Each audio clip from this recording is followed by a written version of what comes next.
Hi, I'm Caleb, 34, and last summer I dropped $200,000 on a luxury RV so my parents could finally take the cross-country road trip they always dreamed of.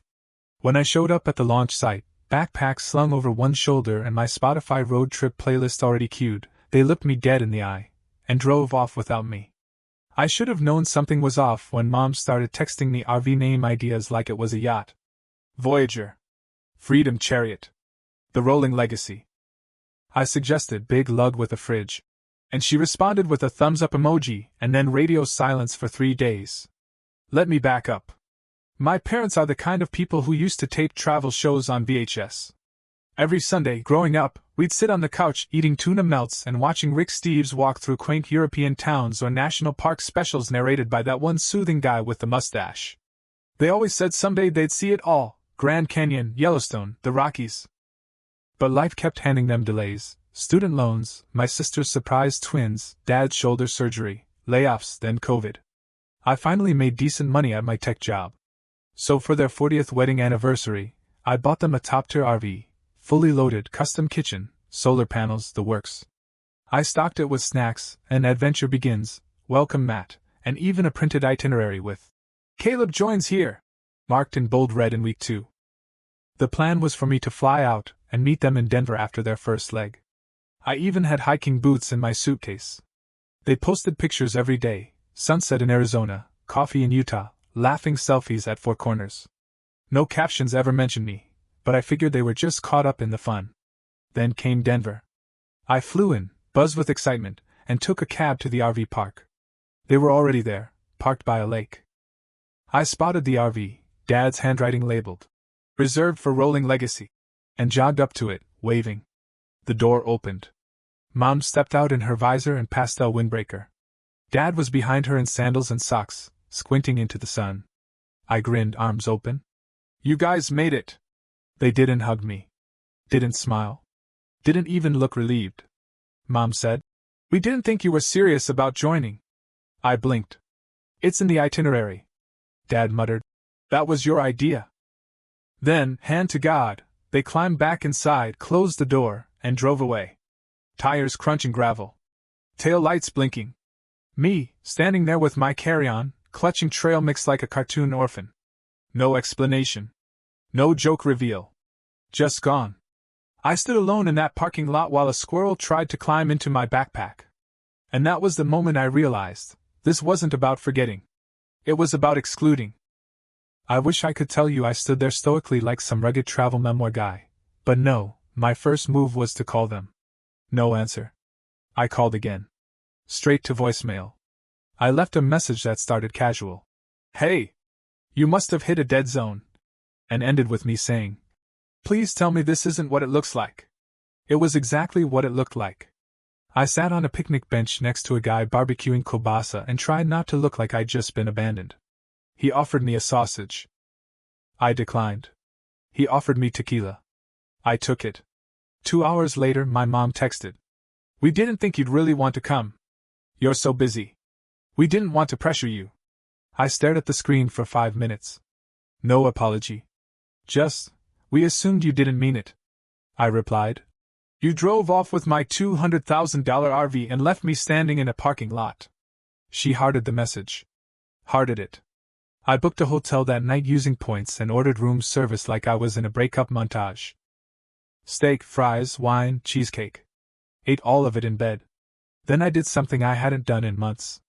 I called my sister Jess. Jess, who lives in Vermont, rarely speaks to them anymore.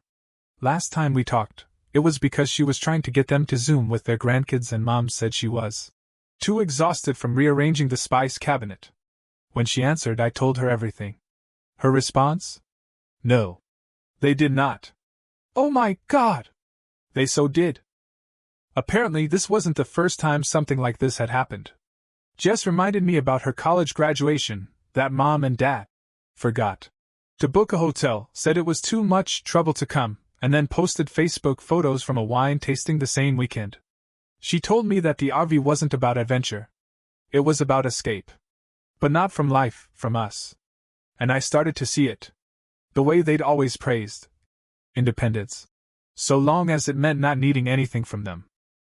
The way they talked about our childhoods like cute little hurdles they survived rather than lives they helped shape. Jess said, "They don't want witnesses, Caleb. They want freedom.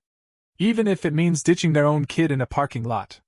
I laughed, but only because crying felt like too much work. Then I had an idea. It wasn't revenge. Not exactly. But it did involve the GPS tracker I'd installed in the RV for safety reasons. You see, what my parents forgot when they drove away wasn't just me. They also forgot I'm the one who set up their entire travel tech system, from the Wi-Fi hotspot to the GPS dashboard to the cloud-connected solar battery manager. So the next morning, I logged into the system and started watching them in real time. They were headed north, toward Wyoming. I booked a rental car. Then I did something absolutely petty and completely satisfying. I renamed the RV's network from Rolling Legacy to You Left Your Son. Then I hit the road. 3 hours into my drive, somewhere between Laramie and the kind of gas station where the jerky comes in Ziploc bags, I got a notification from the RV system. Wi-Fi network changed. You left your son. Private network. Do not connect. So they noticed. I laughed so hard I had to pull over. They were trying to lock me out of a system I'd built. I had admin access. I could see everything: battery levels, current temperature inside the cabin, fridge contents. They had 4 kinds of mustard and 0 actual food, and best of all, location pings every 5 minutes. I wasn't stalking. Okay, I was stalking. But in a chill, betrayed, emotionally orphaned kind of way. At a roadside diner shaped like a cowboy boot, I messaged them again. You're currently parked at Bear River Campground. I'll be there in 90 minutes. Please don't make me chase you across state lines. No response. By the time I pulled into the campground, it was sunset. The RV sat nestled under some pines, lights on, awning out. Chairs set up. Someone had even made a little fire pit. It looked like a magazine spread for retired wanderlust. I walked up slowly, heart pounding like I was confronting fugitives. Mom saw me first. She was holding a cup of tea like it might deflect guilt. Caleb, she said, surprised, but not in the "oh thank God you're safe" kind of way. More like I'd shown up to a party I wasn't invited to. Dad looked up from his camp chair. How did you find us? Your mustard collection gave you away, I said flatly. Also, the satellite uplink I paid for. They didn't laugh. I stood there, arms crossed, waiting. But instead of apologizing, Mom gestured to the chair across from her. You drove all the way here, she said.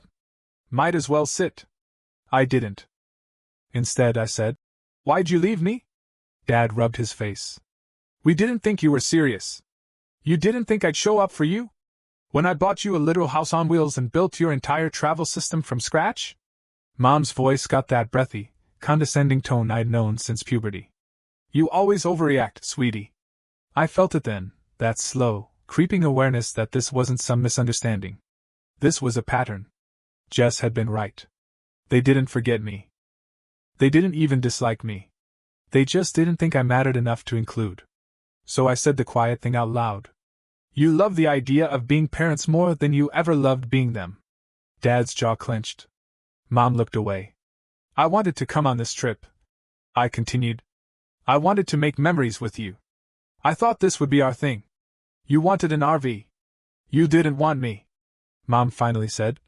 That's not true. But she couldn't look me in the eye. And that's when I made my decision. I opened my phone, scrolled down the control panel, and shut off the solar battery system. The lights flickered. The fans died. The fridge started beeping. Dad stood. What the hell are you doing? You've got 12 hours before the backup dies, I said. Plenty of time to call the manufacturer. Good luck convincing them you're the original buyer. And with that, I turned and walked back to my rental car. They yelled after me. But I didn't stop. I drove through the dark Wyoming hills with the windows down and no music on. I wasn't running away from them. I was running toward me. I crashed that night at a cheap motel shaped like a barn where the shower made a noise like a dying possum and the vending machine had exactly one working button: Funyuns. I didn't sleep much, mostly stared at the ceiling, letting the silence soak in. The kind that doesn't beg for distraction. The kind that just sits there and dares you to admit what you already know. By sunrise, I had 12 missed calls from Dad. One from Mom. One voicemail that started with, "You made your point," and ended with, "This is still our trip. Not your trip. Not my trip. Their trip." I got coffee at a place called Holy Grounds, run by an old couple who gave me a free cinnamon roll when I said I'd been left behind by my parents. The woman behind the counter nodded solemnly and said, "You need a hot breakfast and a fresh boundary, honey." Preach. Back in the parking lot, I sat in the car and opened the GPS tracker one last time. They were moving again. North. Toward Montana? I thought about continuing to follow them. Thought about being the bigger person, forgiving the past 48 hours and climbing back on board like nothing happened. But then something weird happened. I didn't want to anymore. The spell had broken. That little voice in my head, the one that whispered, "Don't make them uncomfortable," and "Maybe you're being too sensitive," was gone. In its place was something better. Clarity. They didn't want a shared trip. They wanted independence cosplay. The open road without any real obligations. The freedom to choose adventure without the baggage of a fully grown son with opinions and expectations. So I pivoted. If I wasn't part of their dream, maybe it was time to start living mine. I found a national park 3 hours west and booked a solo cabin for the weekend. Not glamping, like actual wood-burning stove and compost toilet vibes. The kind of place where your phone says, "No service," and means it. On the way there, I stopped at a gas station and bought a notebook. On the first page I wrote, "Things I want that don't require anyone's permission." It was messy. Honest. Half of it was dumb stuff like, "Learn to cook more than pasta." Or, "See a bear, but from a distance, not like an emergency situation." But the rest? Real. Build my own version of joy. Say no without guilt. Stop editing myself around people who confuse love with convenience. At the cabin, I made a fire for the first time without Googling it. I ate chili out of a can and read a book cover to cover. I watched the sun bleed out across the sky in a silence so complete it felt holy. Meanwhile, the text slowed. First frantic. "You need to call us back." Then defensive. "We didn't ask for this RV." Then pitying. "We just want peace, Caleb." I didn't reply.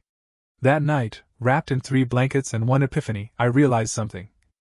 I'd spent most of my life treating their approval like a scarce resource. But I'm done mining deserts. By the time I left the cabin on Sunday, I hadn't looked at the GPS tracker in 2 days. It felt weirdly empowering, like walking out of a cult meeting and realizing no one can stop you from eating pancakes your way. I drove to a hot springs I found on a dusty travel blog written by someone named Linda the Wandering Widow. And honestly, shout out to Linda. That place was magic. Steam curling up from turquoise pools carved into a hillside. The only other people there were 2 German backpackers who thought I was a forest ranger because I had hiking boots and a first aid kit. I didn't correct them. While soaking, I started thinking about the last time I felt really seen by my parents. Not praised, not tolerated, seen. It was probably high school. Junior year. I'd built this DIY telescope for the science fair. Used parts from an old lawnmower and half a trampoline frame. I stayed up late for weeks tinkering, adjusting, trying to align mirrors with a laser pointer I got at Radio Shack. The night before the fair, Dad walked into the garage. I braced myself for some passive-aggressive comment about the mess. Instead, he just said, "How'd you make it rotate like that?" And for 20 whole minutes, he listened while I explained the gears. He didn't say, "Impressive." He didn't say, "Good job." He just said, "That's clever," and went inside. And at the time, that was enough. But I'm not 17 anymore. I don't want clever. I don't want crumbs. I want people in my life who stay, not just clap from a distance. Back in town, I finally checked my phone. New text from Mom. "We're in Glacier. Beautiful spot. You'd love it. We're heading to Banff next. If you're still mad, we understand. We didn't mean to hurt you. We just needed space. Maybe next year we can plan something together." I stared at that last sentence for a long time. Next year? I bought this RV. I carved out the time. I rearranged my life for this year. For them. And still, the invitation came with an asterisk and a deferral slip. I texted Jess. "They're in Montana. Offered to maybe include me next year." Her reply came fast. Next year they'll be in Iceland or the moon. You'll always be an afterthought in their itinerary. She wasn't being mean. She was just done pretending. So was I. That night, I booked a cabin in Alaska. One of those remote work pop-up places with a view of the mountains and a private fire pit. I took a leave from work, set my email auto-reply, and texted my team. Going off-grid for a bit. Trying to see what life looks like when I don't center it around people who never made room for me. I left the RV system's access to them, didn't shut it down. But I changed the name of the Wi-Fi one last time. You lost more than a passenger. And I logged out. That was the moment I stopped being the sun chasing their headlights. And started becoming someone I actually wanted to be. I spent the first week in Alaska like a recovering codependent in the Witness Protection Program. Every morning, I made coffee on the cabin's little propane stove and watched the fog roll off the mountains like it had somewhere better to be. I went hiking. I took photos I didn't post. I read half of a book about reinventing your life and all of a book about bears and how not to die by one. There was a stillness to it. A space I hadn't felt in years. Not lonely. Not bitter. Just clean. And then something happened I didn't expect. I started missing them. Not in the please let me back in kind of way. Not even in the maybe I was too harsh way. Just in that soft ache of someone you once believed would show up for you. Like missing an alternate universe version of them. The kind who waits at the gate when your flight lands. The kind who doesn't flinch when you cry in front of them. The kind who says, "We love you" without putting a leash on it. I didn't call them. But I wrote them a letter. Not a dramatic one. Just something true. Dear Mom and Dad. This trip was never about revenge. It wasn't a test. I wasn't trying to punish you for years of emotional minimalism. I just wanted to be with you. I thought we'd sit around campfires and laugh about old memories. I thought you'd teach me how to make those weird tinfoil dinners you always raved about. I thought we'd be us. When you drove off, it was more than just a missed ride. It was a mirror. One that showed me exactly where I stood in your story. I'm stepping out of that story now. I'm not angry. I'm not begging. I'm just done applying for a position you never posted. I hope the road is kind to you. I hope you find what you're chasing. But I won't be chasing you anymore. Caleb. I didn't send it. But I didn't delete it either. That same night, I got a message from my old college friend Nate. Nate and I used to build weird little apps together in dorm basements. He'd gone full digital nomad, now running a startup focused on travel logistics for people with mobility issues. He messaged, "Saw your post about Alaska. Random idea, want to join me on a pilot run of our new route. Need someone with actual brain cells and a sense of humor. We're building for connection, not isolation." And something clicked. Connection, not isolation. That's what I was chasing, wasn't it? Not just from my parents, but from life. I said yes. Next morning, I packed my bags, left a thank you note for the cabin owner. "Your bed didn't collapse and I didn't get eaten, 5 stars. And flew to Oregon. Nate met me at the airport in a beat-up van with solar panels and a fridge full of ginger beer. We hit the road. This time, I wasn't the passenger. I wasn't the backup plan. I wasn't the abandoned kid standing in a parking lot with a trail mix bag and a bruised heart. I was part of something real. Something mutual. Something chosen. And it felt good. It felt like beginning again. 3 months later, I was standing at the edge of Crater Lake, sunrise turning the water into liquid gold, when my phone buzzed. A text from Mom. "We're home. Trip ended early. Hope you're well." No photo. No heart emoji. Just that. I stared at the message for a long time. Then I put my phone back in my pocket. Nate's voice called from behind me. "You coming? The van's not gonna drive itself." We were building something together now, an app for accessible travel routes, one that combined real-time data with human connection. And people were paying attention. Suddenly I wasn't just some former software lead who funded a family RV trip. I was a co-founder of something that mattered. And still, sometimes I thought about that RV. Where it had gone. Whether they kept the dream alive without me. But then I remembered what I'd finally learned. A gift isn't a guarantee. Love isn't loyalty at your own expense. And family, real family, shows up. Not just when it's convenient. Not when it fits the story they want to tell at dinner parties. They show up when you're hurting. When you're lost. When you're standing in a gravel lot with a bag of trail mix, blinking back disappointment. I never got an apology. Not a real one. And I didn't need it. I made peace with the road I was on. One where I wasn't an afterthought or an accessory. One where I was the main character. Not the tech support guy for someone else's dream.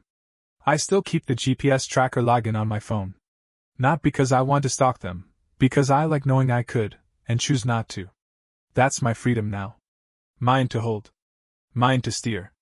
At night, in new towns with new people, I tell the story sometimes. The RV. The getaway. The trail mix. People laugh, then frown, then ask, "So what happened next?" And I tell them this. I stopped asking for a seat at someone else's table. And built my own damn road. End.